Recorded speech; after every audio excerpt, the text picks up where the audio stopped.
These are my top 5 photos from June 2026. In the rest of this video, I will discuss how I used my OM System cameras and lenses to take these photos, and how I processed them in DxO PureRAW 5, Affinity Photo, and OM Workspace to produce these final images. If that sounds interesting to you, then please stick around, and I hope you enjoy the video.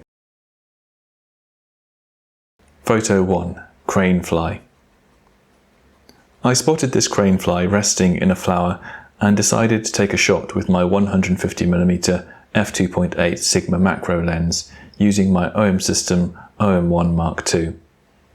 The Sigma is a great old macro lens in 4/3 mount, which I've adapted to use with my micro 4/3 cameras.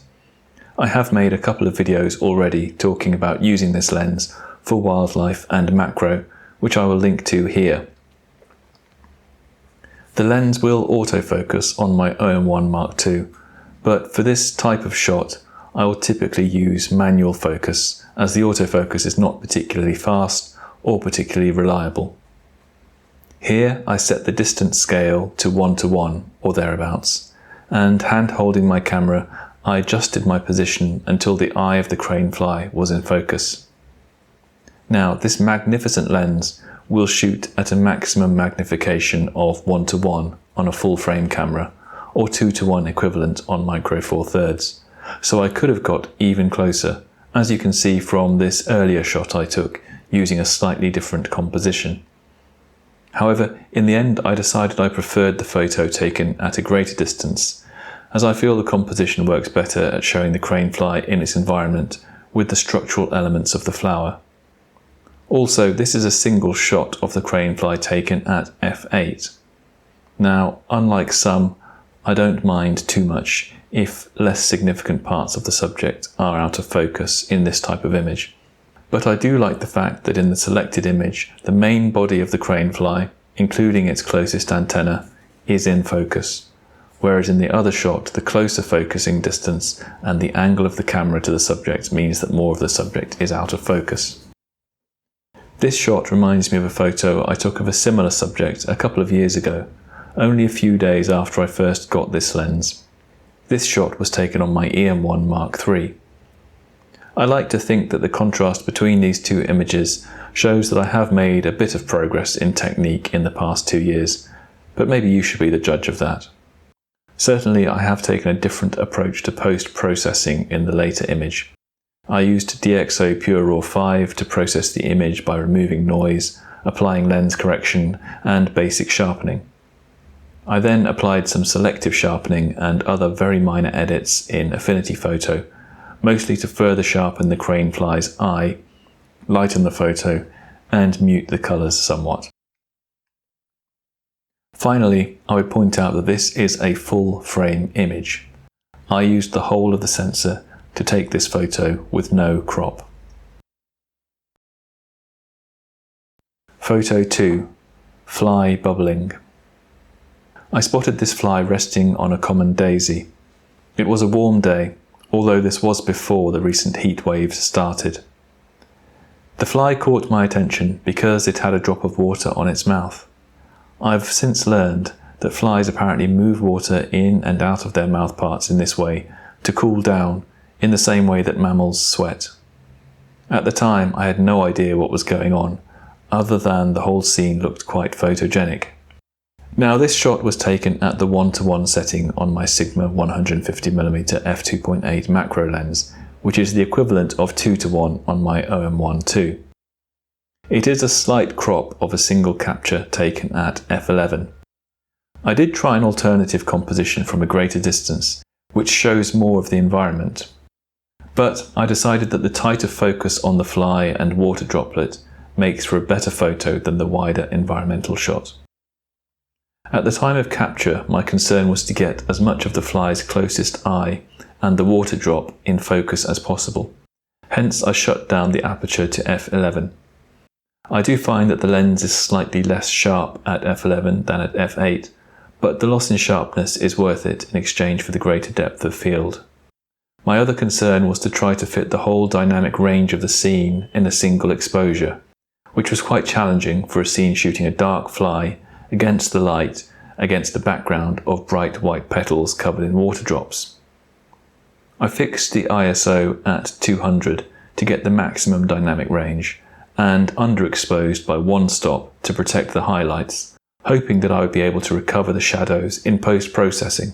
Actually, at the time I was taking the shot, I did envisage that the fly would look pretty cool as almost a silhouette with minimal detail. But I found I was actually amazed by the amount of information I was able to pull out of the shadows in the RAW file using the smart lighting feature of DxO PureRAW 5. After that, I added a bit of contrast and saturation back in Affinity Photo, as well as selective sharpening on the fly and its head. Let me end this section with a plea to OM System. If I could ask you to make any lens in the world, please, please, please make a native version of the Sigma 150mm f2.8 macro. Make it a pro macro lens, the next step up in the focal length from the 90mm. This lens would be absolutely incredible, hopefully slightly smaller and lighter, as it would no longer need to cover a full frame image circle. Hopefully much better autofocus using modern motors. Hopefully with Sync IS to improve the image stabilization, although it is already pretty amazing using just the in-body stabilization, as I've covered in my previous videos discussing this lens. Hopefully OM System would also add a function button on the lens, manual focus clutch, and weather sealing, although I've used this lens in the rain plenty of times with no adverse effects so far. The working distance this lens achieves is outstanding, at an equivalent focal length of 300mm, but still being a full macro lens, which goes to 2:1 equivalent on micro four thirds. The Sigma lens is already compatible with teleconverters, but my Fantasy Native Pro version would work even better with them. The main thing I would hope to gain from a native version of this lens would be the ability to hold the camera one-handed. As it is, combining the weight of the lens with the weak point of the 4/3 to micro four thirds adapter means that I generally try to support this lens with my left hand when shooting. But if the lens were a native fit without the adapter, even if it were the same weight and length, I would shoot one-handed far more often, which would make the lens more flexible and convenient, increasing the possibilities further. The icing on the cake would be the ability to do in-body focus stacking with this Fantasy native lens. Come on, OM System, what are you waiting for? Photo 3. Robin. I spotted this robin on a branch, just as it was about to take off. I switched my OM1ii to Custom Mode 4, which is my setting for birds taking off, birds in flight, and any other extremely fast or unpredictable action. Custom Mode 4 is set up in ProCap SH2, shooting at 1/4000 minimum shutter speed, 50 frames per second, with a 13 frame pre-shot buffer. I captured a sequence of shots of the robin as it took off, and the selected shot is my favourite of the bunch, as it captures the precise moment the robin is actually letting go of the branch and taking flight. Generally, I find that 1/4000 is fast enough to freeze wing movement in this type of shot, but there does appear to be a bit of blur on the edges of the wing feathers. I don't think that harms the shot. Another thing I like about this photo is the contrast between the red breast of the robin and the dark green of the background. The lighting was overall pretty kind to me.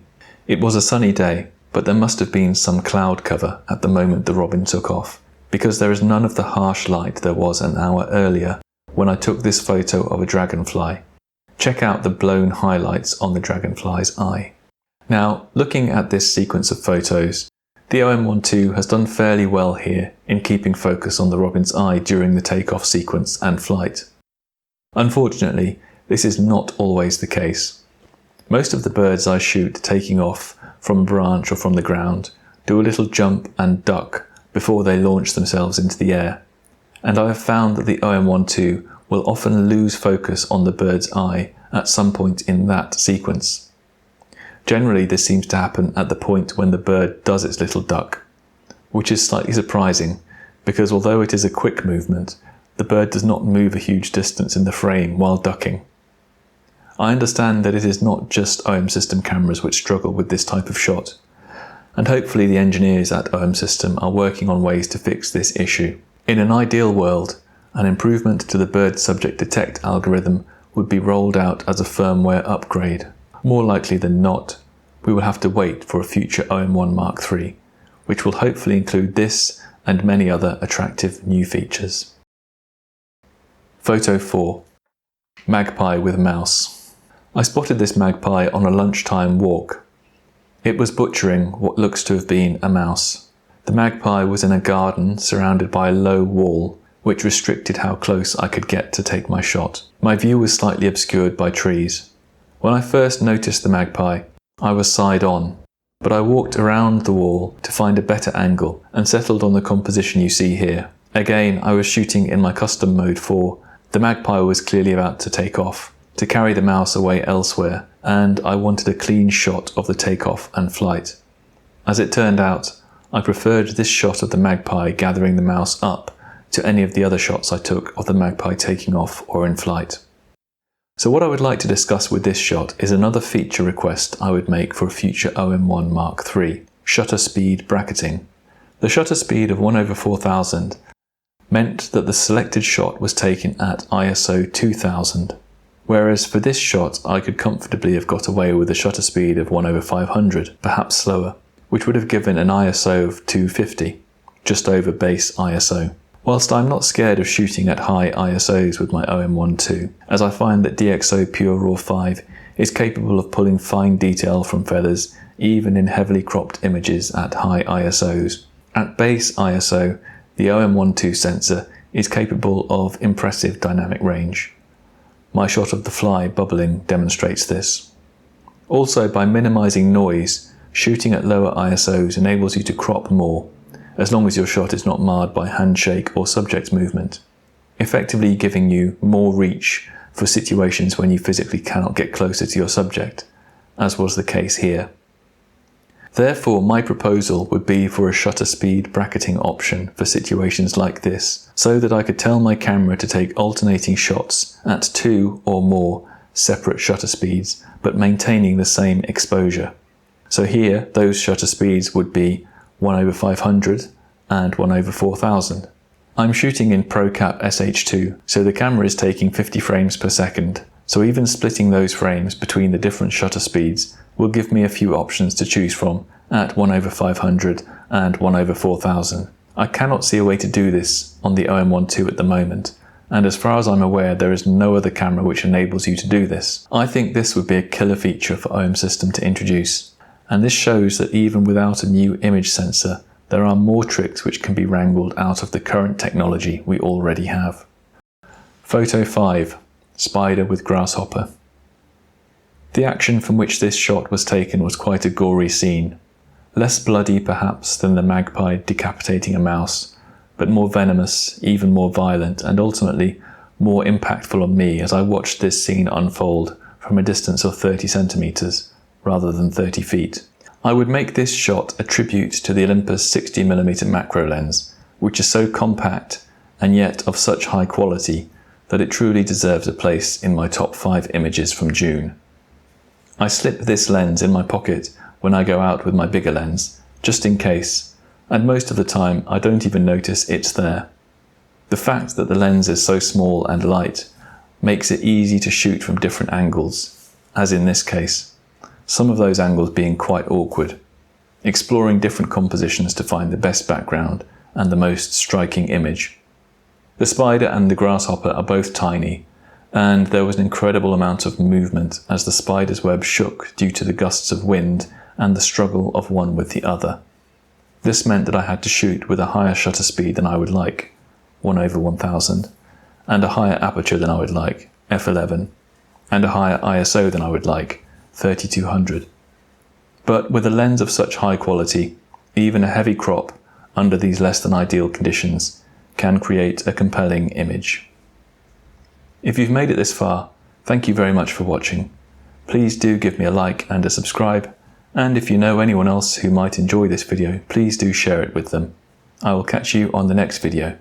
Goodbye and good light.